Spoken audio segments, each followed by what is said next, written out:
Hello everyone, in this video I'm going to show you how to stop being added to group on Instagram. So for you to do that, you have to click on the Instagram app on your iPhone, then you click on the profile icon, then you click on the 3-line icon at the top right corner of the screen. You click on it.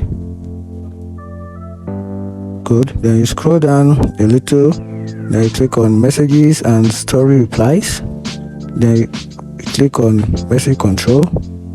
Then right here at the down part of the screen, then you have an option called who can add you to group chat. Then you click on it, then here you can configure who can add you to any group chat on Instagram. Like what you have here, you can see the first option is everyone on Instagram.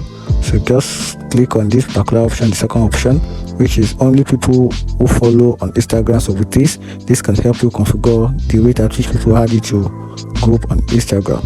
If you find this video helpful, subscribe and follow for more. Thank you.